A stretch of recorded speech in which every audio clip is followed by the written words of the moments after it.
So today we will discuss one more illustration on scope of total income. Read this illustration. Mr. Y earns the following income during the previous year, 31st March 2020. Previous year ended 31st March 2020. Determine the income liable to tax for assessment year 2021. Okay. So if previous year is 1920, what will be the assessment year? If previous year is 1920, what will be the assessment year? Assessment year will be 2021. Assessment year will be 2021.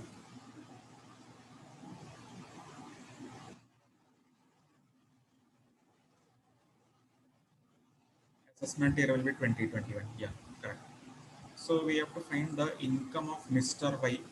If he is a ordinary resident, what will be his income? If he is a not ordinary resident, what will be his gross total income? And if he is a non-resident in India, what should be his total income? So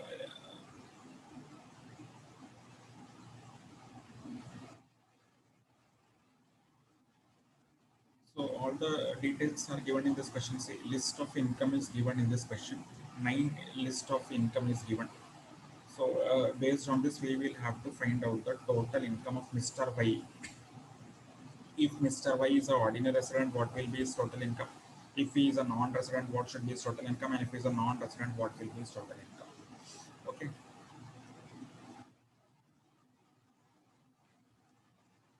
So based on this, we can find out the total income of Mr. Y. Now we will find out what is the first step for calculating the scope of total income problem. What should be the first step?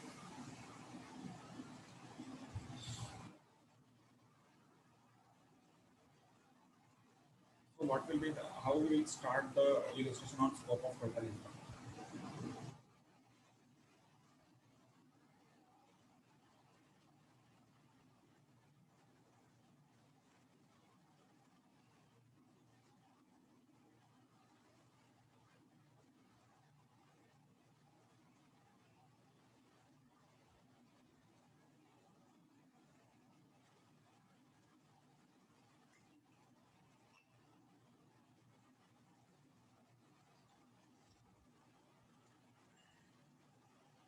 See, first we will start by analyzing whether a given income is an Indian income or a foreign income. First we will have to analyze this, no, whether an income is an Indian income or it is a foreign income. So first step will be analyzing whether an income is an Indian income or it is a foreign income.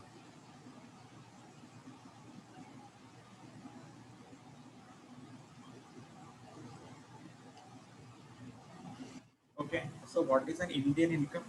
Any income which is earned or received in India, which is having connection, nexus with India, will be Indian income. Means source of income, if it is in India, it will be an Indian income. All other income will be foreign income. So our first step will always be identifying whether a given income is an Indian income or a foreign income. Okay, if it is an Indian income, it will be liable in all the three cases. Okay, tax liability will be there in all the three cases. If it is a foreign income, only ordinary resident will be liable to pay tax on that income. Okay, so let us understand one by one. Analyze income into Indian income and foreign income. See, honorarium received from government of India, traveling and other incidental expenses 7,000 incurred in this connection. 20,000 you have received, Mr. Y has received from government of India. It will be Indian income or a foreign income. Mr. Y has received 20,000 from government of India as a honorarium. It should be an Indian income or it will be a foreign income.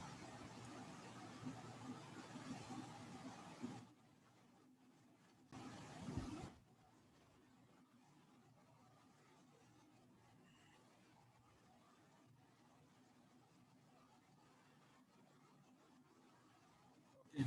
Whether it is an Indian income or it is a foreign income.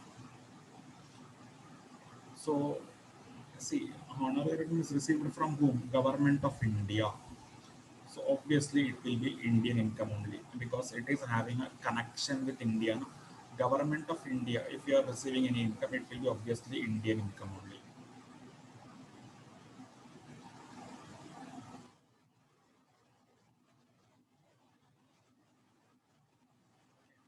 Next, profit earned from business in Tamil Nadu, controlled from USA. So business you are having in Tamil Nadu, but you are controlling that business from USA. It will be foreign income or an Indian income. Okay.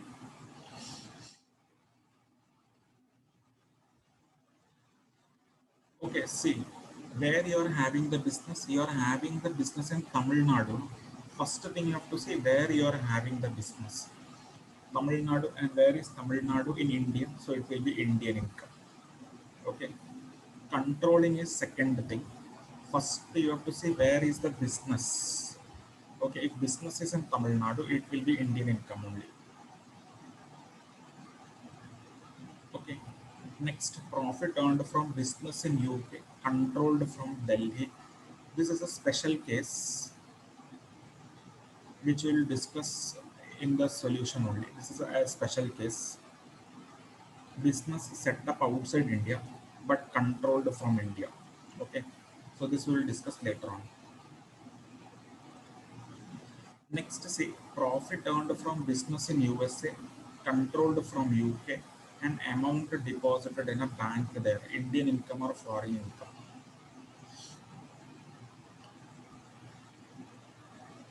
Foreign income, correct, because it is not having any connection with India.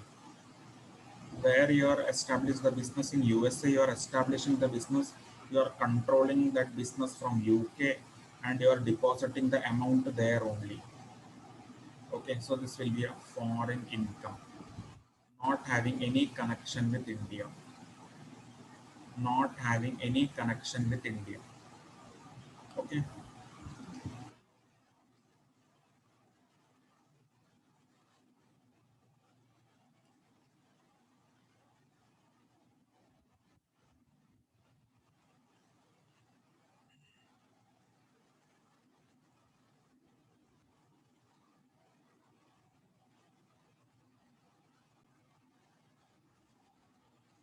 Okay. So, next case is say income from house property in France received in India. Indian income or foreign income.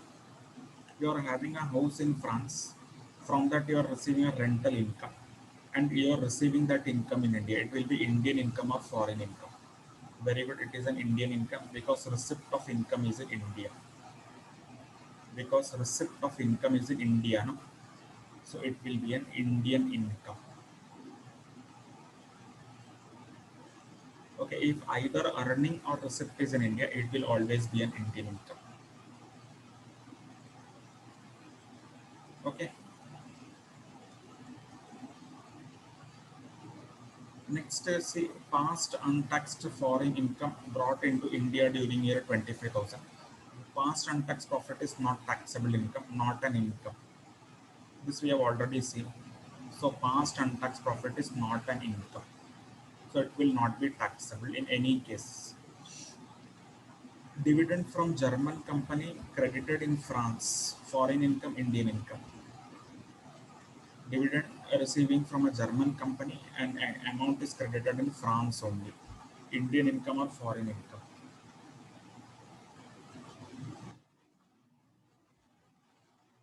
Foreign income, correct, because it is not having any connection with India. No?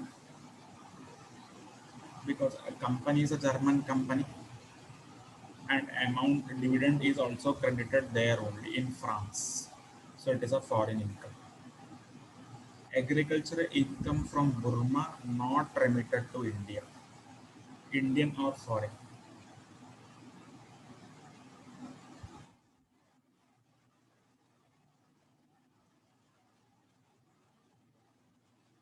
Foreign income, very correct, because not having any connection with India. Last one, see pension for services rendered in India, received in Australia. Indian income or foreign income.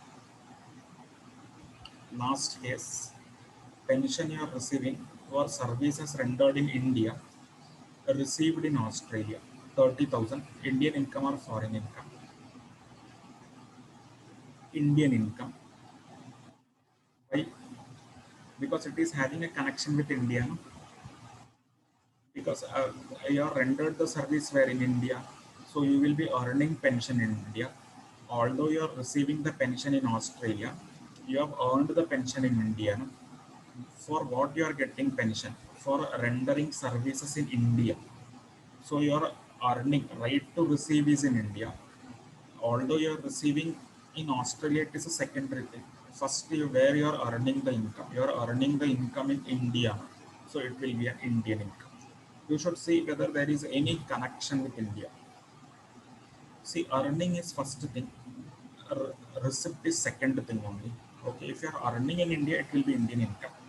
If you are receiving in India, then also it will be Indian income. Okay, you should understand like that. Earning in India or receiving in India, it will be an Indian income. Where you have rendered the service in India, so your earning of income is in India, so it will be Indian income.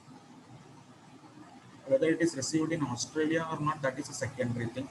Once you have earned the income in India, it will be Indian income because it is having a connection, nexus with India. So source of income is in India.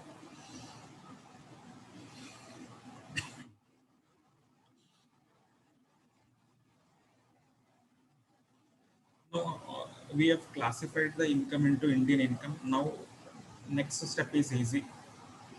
See, honorarium received from government of India, it is a Indian income. So if it is an Indian income, it will be coming in all the three columns. Okay, once it is an Indian income, it will be applicable in all the three columns. Because we know Indian income, all will be liable to pay tax.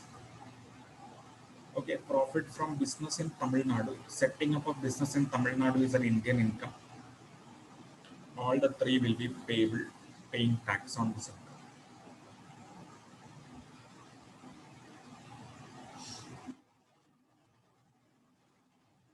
Profits from business in USA, controlled from UK, it is a foreign income. In foreign income, only ordinary resident will be paying. Not ordinary and non-resident will not pay tax on a foreign income. House property in France, source of income is in France, but receipt is in India. So it will be Indian income. All the three will be paying tax. Okay. Past untaxed profit brought to India during the year, not a income. If it is not a income, nobody will be paying tax.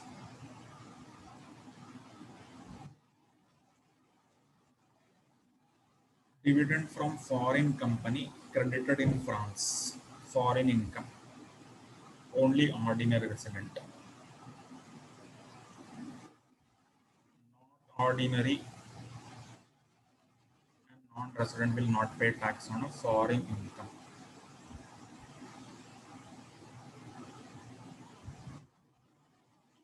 Agriculture income from Burma not remitted to India, not an Indian income. Foreign income means only ordinary resident.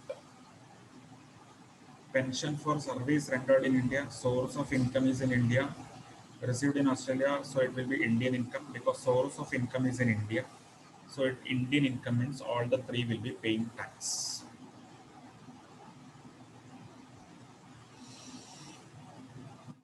All the three means in three, if ordinary resident will also pay, not ordinary will also be liable to pay, and non-resident will also be liable to pay tax on an Indian income.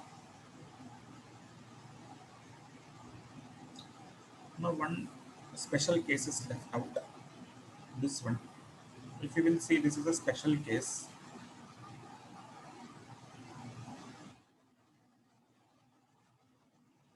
Why this is a special case? Because here business is set up outside India, UK, but it is controlled from India. In such situation, that income will be taxable in hands of ordinary as well as not ordinary. So this is the special case. What is that case? For that, we will see the note which we have prepared. See, this is a special case.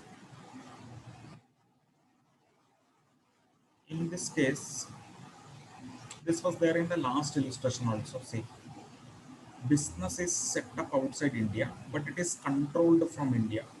Okay, you are established the business outside India, but you are running that, controlling that business from India. If it is such case, then that income will be taxable in ordinary resident and not ordinary resident also. Non-resident will not be taxable.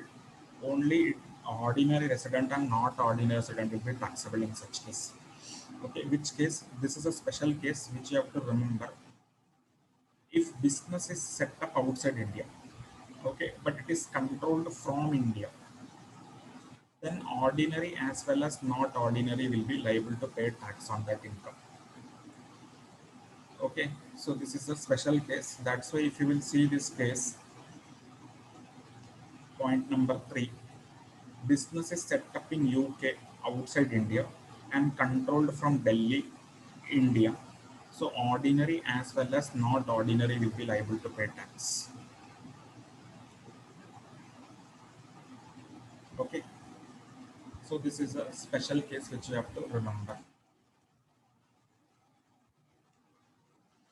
Then some points are there. Agriculture income from India is exempt from tax. This you have to remember. For MCQ, etc., it can come. Interest from PF is exempt from tax, and past untaxed profit brought is exempt from tax. So in PF, some changes have been made recently, but that is not applicable for your examination. So interest from PF, you can remember, is exempt from tax at present, and past untaxed profit brought to India is exempt from tax, means not taxable. Yes, provident fund interest is exempt from tax subject to some exceptions, but that is not applicable for your examination. So in for your case, interest from PF will be exempt from tax. Okay.